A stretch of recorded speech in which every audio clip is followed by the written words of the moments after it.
All right, welcome to this explainer. Today, we're diving straight into the invisible forces that literally power our entire universe. We're pulling right from Chapter 1 of the Class 12 Physics NCERT text to unpack the wild world of electric charges and fields. So let's get into it and make the invisible, well, visible. Here's the game plan for today.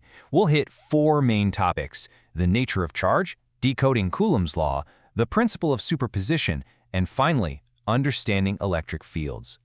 Starting off with Part 1, the nature of charge, the building blocks of the invisible. So think of positive and negative charges kind of like highly opinionated people at a party. They have very strict rules of engagement. It's an absolute rule. Like charges, they are going to strongly repel each other. But those opposites, they are irresistibly attracted. It's literally this cosmic dance of push and pull that holds all matter together. And what's actually super fascinating here is that these charges don't just magically appear out of thin air, and they definitely don't just vanish. They play by 2 really strict rules. First, charge is conserved, meaning the total charge of a closed system never changes. Second, it's quantized. Basically, it only ever exists in these specific, discrete, unbreakable little packets. You can't just have half of a fundamental charge. It's an all-or-nothing deal every single time. Okay, but before we get into the heavy math of how they actually push and pull, we gotta set up our baseline unit of measurement. Enter the Coulomb. We represent it with a capital C. Whenever we're measuring these basic interactions, this is our go-to standard scientific unit to figure out exactly how much electric charge is sitting right there in front of us. Moving right along to Part 2, decoding Coulomb's law, the rules of the invisible interaction. Now, Coulomb's law, I know, it can look a bit intimidating in a textbook, right? But honestly, it's really just a simple 3-step recipe to find the exact force between 2-point charges. Step 1, look at the size of your 2 charges, Q1 and Q2. Step 2, measure the distance between them. We call that R. And step 3, you just apply a specific mathematical constant, K. Boom, you've got your force. So what this formula actually tells us about physical reality is this. Bigger charges give you a much bigger push or pull. The force scales right up with the charge. But if you start moving them apart, because distance is squared in the math, that force drops off incredibly fast. Oh, and here's the key detail. This force doesn't curve around corners. It acts perfectly along a straight line drawn right between the 2 charges. Let's put some real numbers to this to see it in action. Say we have a positive 3 Coulomb charge and a negative 3 Coulomb charge, separated by 4 meters.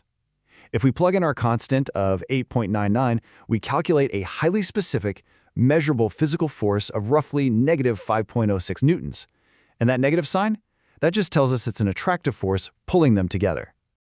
Now, you might be wondering, okay, so what? Why does this matter? Well, this isn't just some abstract textbook theory. These exact calculations explain everyday things, like the static cling on your clothes right out of the dryer. And on a bigger scale, Coulomb's law is the absolute bedrock for all those massive electric field calculations we rely on constantly in modern physics and engineering. It's a real game changer.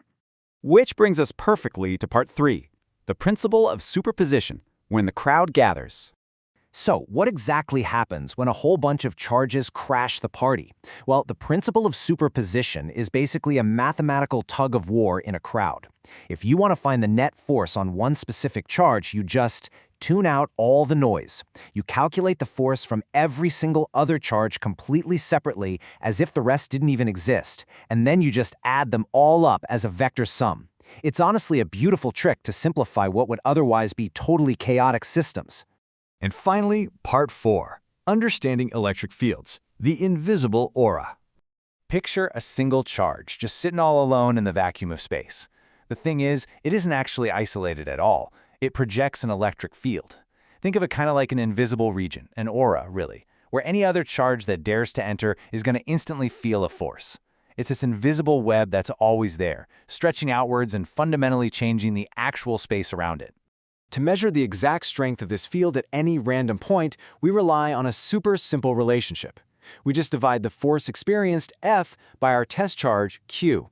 That division gives us our standard units, newtons per coulomb or volts per meter. And doing this lets us map out the true intensity of the field, completely independent of whatever random object happens to wander into it. Makes sense, right? And logically, as you navigate through this invisible map, the field behaves exactly like you'd expect a physical aura to act. The strength is intensely powerful right up close to the source charge, but it fades out into this weak background hum the further away you travel. It's basically a localized sphere of profound influence. So, as we wrap up this explainer, I want to leave you with something to chew on. We've gone from tiny, quantized packets of charge all the way through their strict mathematical rules out to these massive, invisible webs of force they cast across space. Knowing that literally every piece of matter around you is built on these interacting charges, what invisible forces are actively shaping your world right this second? Just take a look around. The invisible is just as real as what you can see. Keep exploring, guys, and thanks for hanging out with me today.